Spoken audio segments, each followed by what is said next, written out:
Story time about this girl who faked being Latina.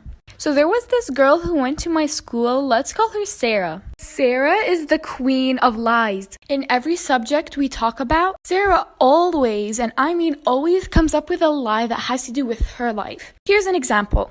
What if we're talking about Tom Holland? She'd just come in and say, "Oh yeah, Tom Holland is my dad's friend. I met him once."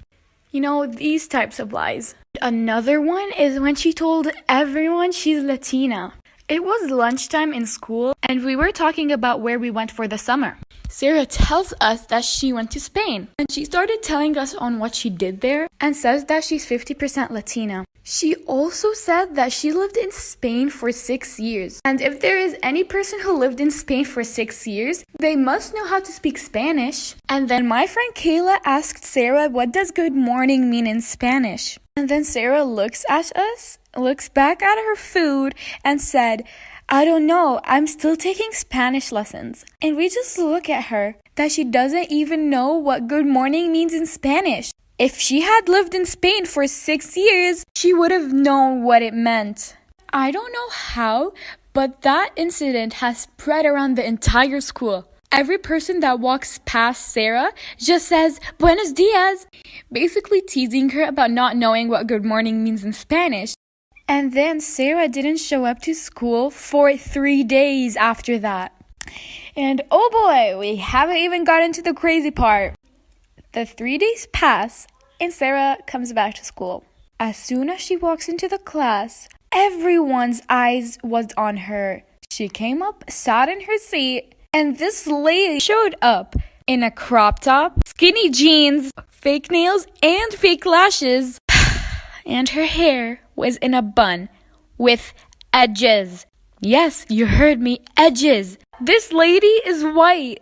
And in lunchtime, she took out a bag of hot Cheetos and some dipping sauce. I don't know if this was supposed to make us think she's Latina, but trust me, it didn't work. All of the freshmen and sophomores took out their phone and started filming her. This is where I kind of felt bad, but she ran to the bathroom crying, and she just stayed there and didn't show up to any classes for the rest of the day. Story time. So there was this one girl in 7th grade, let's call her Lexi. And Lexi used to sit next to me in class. And I was throwing a Halloween party later this week. I decided to write a list of what we're going to be doing at the party in class while Lexi's sitting next to me. She looks over at my notebook and sees it. And she was like, "I'm invited, right?" I looked at her and I just didn't say anything because I didn't want to tell her she's not. She got really excited and was like, "I'm going to be wearing a devil costume. Actually, no, I want to be the angel." And at the end of class, she told me to send her the location and information on her Instagram.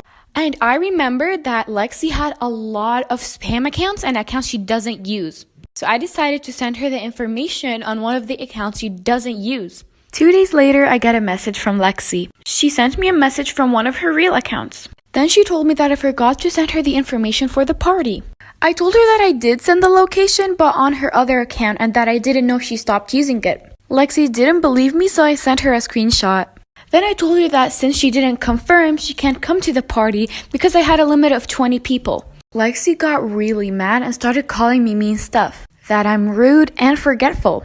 And then Lexi blocked me not just on Instagram, but on Snapchat and TikTok. Of course, I didn't care and just went on with my day. Fast forward to the next day, which was the day of my party. Things were going great. Me and my friends had an amazing time.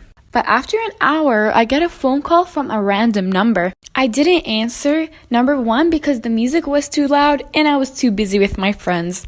Maybe 10 to 15 minutes pass, and that number calls me again. I handed my phone to my friend and let her answer the phone. She told me that there was a person waiting for me in front of the house. I, of course, didn't want to go outside alone, so I let my friend Jason come out with me. As soon as we arrived to the front of the house, we see Lexi and her mother sitting next to her in her car.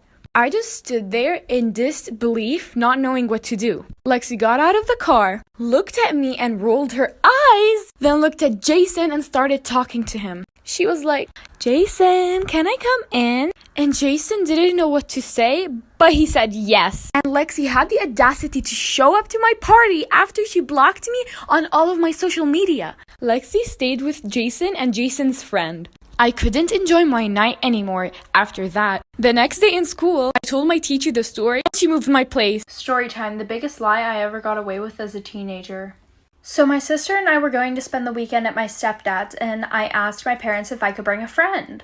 My dad said he didn't care and my stepmom said no. And my parents were really strict. But obviously I did not listen. So I invited my friend and her parents were also really strict.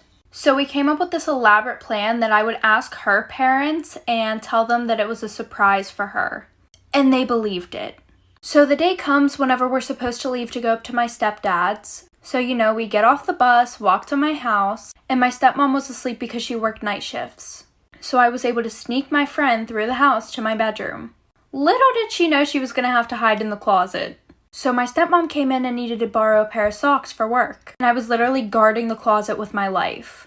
And she goes, "Get away from the closet, you're acting so suspicious. What's in there?" Like for part 2, by the way, Stacy and Candace, if you see this, my bad. Okay, part 2, sorry for keeping you guys waiting. So she literally pushes me out of the way, goes and looks in the closet, and stands there for a whole minute. And me, I'm over here having an anxiety attack. My sister's looking at me, making like hand gestures, basically saying, "What is she looking at?" And I'm literally sitting there and I get to peek in the closet and my friend is not there. And I'm like, where did she go? And then she starts moving things around in the closet. So she didn't see anything and she goes to walk out of my room and she goes, "You guys are so weird." And I run over to the closet like, where is she?